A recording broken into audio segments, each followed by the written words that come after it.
Hello everyone, Radhe Radhe. स्वागत है आप सभी का हमारे इस चैनल में। और सब बढ़िया हैं, अच्छे हैं। आप भी बहुत अच्छे होंगे, आशा करती हूँ। और अभी हो रहा है सुबह का टाइम, तो अभी करीब 6:30 हो रहा है। और मैं अभी स्नान मैंने किया है और मैं आ गई हूँ मंदिर में ठाकुर जी को जगाने के लिए। क्योंकि रात में मैं ना ठाकुर जी को सुला देती हूँ और फिर उसके बाद में उन्हें उठाती हूँ, उन्हें दूध का भोग लगाती हूँ और उसके बाद में भगवान को मैं स्नान कराऊंगी।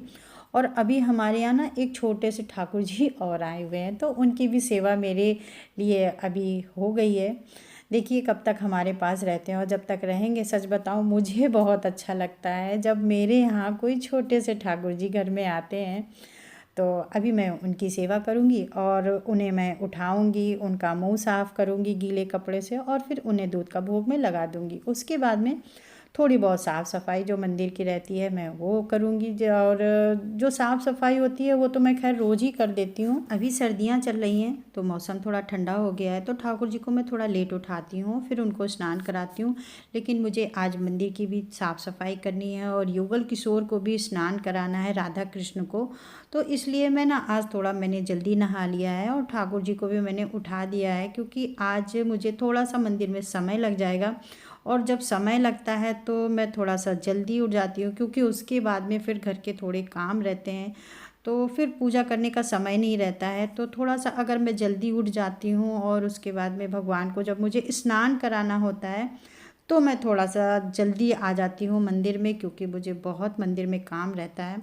और फिर उसके बाद में ठाकुर जी को मैंने उठा दिया है और उन्हें अब मैं दूध का भोग लगाऊंगी। मैंने 2 ग्लास लड्डू गोपाल के लिए दूध रखा है, क्योंकि दोनों लोगों के लिए अलग अलग रखा है। और ये हल्का सा गुनगुन दूध है और मैंने इसमें गुड़ डाला है, क्योंकि अभी सर्दियों का समय है तो मैं कोशिश यही करती हूँ कि चीनी ना डालूँ, मैं गुड़ डालूँ। तो मैंने दूध में मैंने गुड़ को डाला है और इसके बाद में मैं थोड़ी देर भोग को रख दूँगी और उसके बाद में मंदिर की थोड़ी सी साफ़ सफाई करूँगी, क्योंकि रात में जो बर्तन वगैरह रहते हैं मैं वो मंदिर से नहीं निकालती हूँ।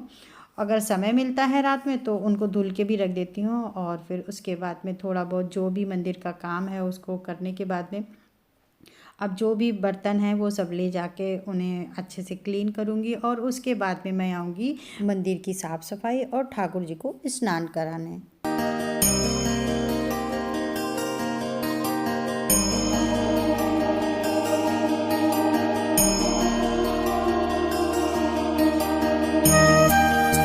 बैठ गई हूँ आसन पे और सबसे पहले ठाकुर जी को ही स्नान कराऊंगी। और अभी सर्दियों का समय है तो ठाकुर जी को ना हल्के गुनगुन पानी से मैं स्नान कराती हूँ। और सुबह का समय का टाइम जो होता है कैसे निकल जाता है समझ ही नहीं आता है, क्योंकि पूजा करने में कम से कम 1.5 घंटे का समय कब निकल जाता है बिल्कुल पता नहीं चलता है। और युगल किशोर राधा कृष्ण को जब हम स्नान कराना होता है ना, उस दिन तो समय का बिल्कुल ही अंदाज़ा नहीं रहता है कितना समय हो जाता है। और कभी कभी तो हमारे हस्बैंड भी पूजा कर देते हैं, लेकिन राधा कृष्ण को जब स्नान कराना होता है ना तो वो मुझे ही करना रहता है। श्रृंगार वगैरह जो भी होता है मुझे ही करना रहता है, कोई और कर ही नहीं पाता है।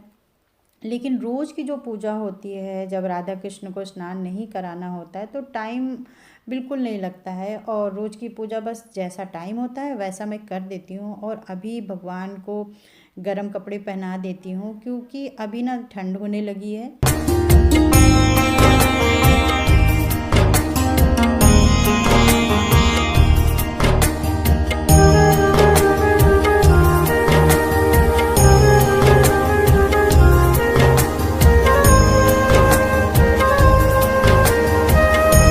ठाकुर जी का मैंने श्रृंगार कर दिया है और अब करेंगे प्यारी राधा रानी का श्रृंगार। और जब भी मैं ठाकुर जी का या राधा रानी का श्रृंगार करती हूँ तो मैं सेम तैयार करती हूँ। जैसे कृष्ण जी के कपड़े रहते हैं वैसे ही राधा रानी के भी मैं कपड़े पहनाने की कोशिश करती हूँ, उनका श्रृंगार करती हूँ। सेम टू सेम मैं वैसे ही श्रृंगार करने की कोशिश करती हूँ।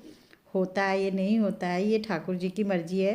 राधा रानी को मैंने एक छोटा हार और एक लंबा हार 2 पहनाए हैं, जो कि देखने में बहुत सुंदर लगता है, पूरा गला भर जाता है।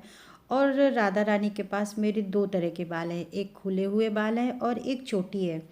जब मेरा मन करता है तो मैं चोटी लगा देती हूँ और जब मेरा मन करता है तो खुले बालों में रखती हूँ। हालांकि खुले बालों में मेरी राधा रानी बहुत सुंदर लगती हैं। इसके बाद में पहना दी कैप, जो कि बहुत ही सुंदर लग रही है। और हमारी युगल जोड़ी कैसी लग रही है आपको ज़रूर से बताइएगा। राधा रानी को नथनी पहना दी है, जो कि मैं भूल गई थी। उसके बाद में कृष्ण जी को मैंने बांसुरी लगा दी है, जो हमारे राधा कृष्ण का पूरा श्रृंगार हो गया है। सच में बहुत सुंदर लग रहे हैं। और फिर मैं नज़र उतारना तो बिल्कुल नहीं भूलती हूँ, और फिर मैं ठाकुर जी की नज़र उतारती हूँ। और उसके बाद में लड्डू गोपाल को भी स्नान कराऊंगी, और जो भी परिवार है हमारे मंदिर का उन सबको इसी तरह से मैं स्नान कराती हूँ। और सबको स्नान करा दिया है, और सूखे कपड़े से ज़रूर पोंछती हूँ, क्योंकि मूर्तियों को आप हमेशा कपड़े से ज़रूर पोंछिए, क्योंकि गीली मूर्तियाँ होती हैं ना, वो हम नहीं रखना चाहिए, क्योंकि वो काली भी पड़ जाती हैं।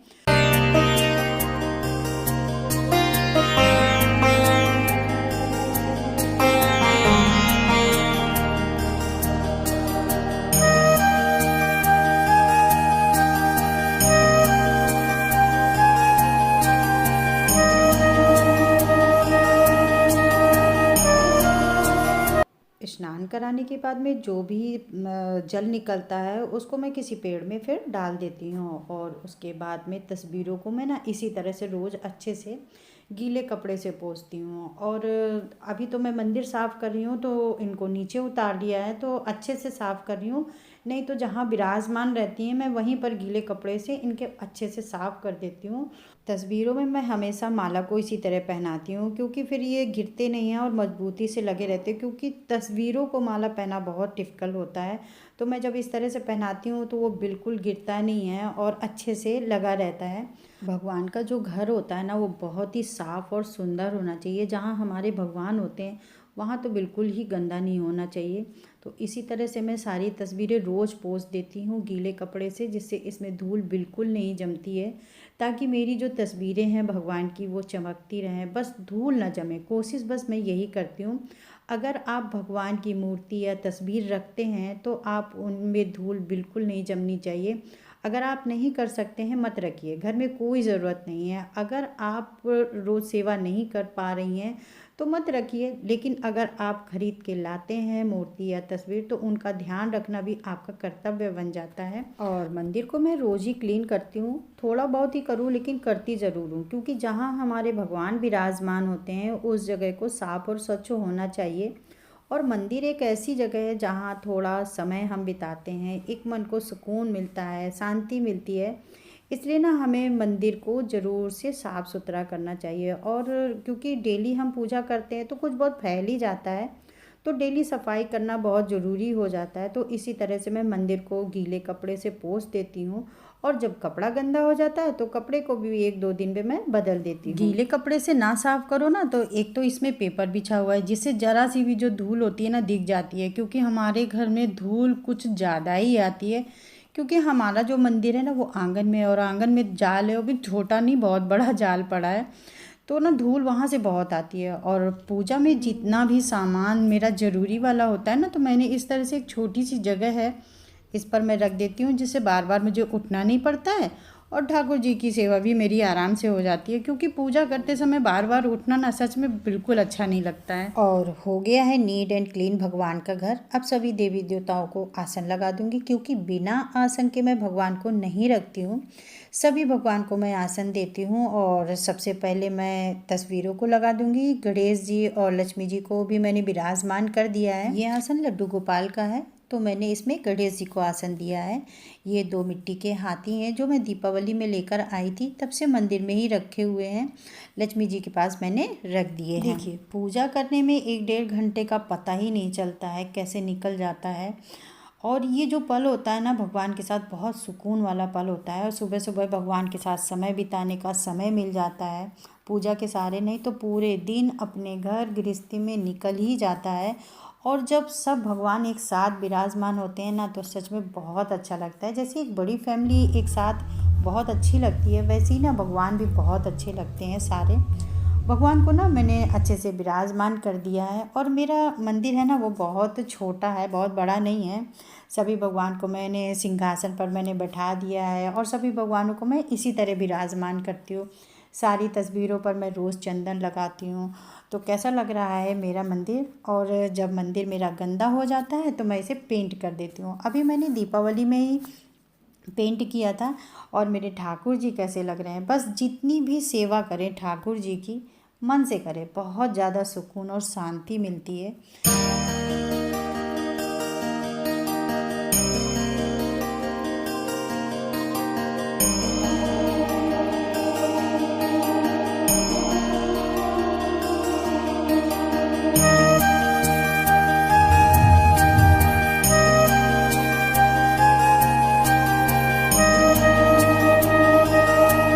आरती करने के बाद में मैं ठाकुर जी की नज़र ज़रूर से उतारती हूँ। तो आप इसी तरह से 7 बार शंख को घुमाना होता है। और नज़र ना आप मोर के पंख से भी उतार सकती हैं। दोनों तरह से नज़र ही उतारी जाती है। शंख में जल आप जो भरती हैं उसे आप अपने परिवार पर छिड़क सकती हैं। बहुत ज़्यादा अच्छा माना जाता है। और तुलसी मैं ज़रूर से रखती हूँ ठाकुर जी के पास। शालिग्राम पे भी मैं तुलसी ज़रूर रखती हूँ, क्योंकि शालिग्राम को तुलसी जी से अत्यधिक प्रेम है और किसी के प्रेम की चीज़ उसे ज़रूर से देना चाहिए। तो डेली का रूटीन ना मेरा सर्दियों का बस यही रहता है। तो दोस्तों चलती हूँ, फिर मिलती हूँ आपको नेक्स्ट वीडियो में। और हाँ, एक बात, जब हमारे घर किसी के लड्डू गोपाल आए हैं तो उन्हें कभी आप खाली हाथ मत भेजना।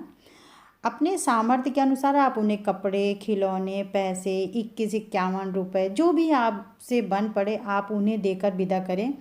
कभी भी आप उन्हें खाली हाथ नहीं विदा करें। अभी हमारे घर में लड्डू गोपाल आए हैं, तो जब हम कहीं घर के बाहर जाते हैं तो अपने लड्डू गोपाल की सेवा हम किसी और को दे जाते हैं। और जब हम घर आ जाते हैं तो अपने ठाकुर जी को फिर हम अपने घर ले आते हैं। तो हम कहीं बाहर जब जाते हैं तो हम कभी भी अपने ठाकुर जी को लेकर नहीं जाते हैं, क्योंकि मुझे ये बिल्कुल अच्छा नहीं लगता है। ये मेरा अपना मानना है, इसलिए मैं सेवा किसी को दे देती हूँ जो ठाकुर जी रखते हैं, बस उन्हीं को मैं ये सेवा देती हूँ। तो बस मैं ये करती हूँ, मैं कभी भी ठाकुर जी को अपने साथ लेकर नहीं जाती हूँ। तो अगर आपके घर में किसी के ठाकुर जी आए हैं आपकी सेवा लेने, तो कभी भी लड्डू गोपाल को खाली हाथ कभी भी विदा ना करें। आपसे जो बन पड़े आप उनको देकर विदा करें। तो दोस्तों अब चलती हूँ और मिलती हूँ फिर नेक्स्ट वीडियो में। तब तक के लिए राधे राधे।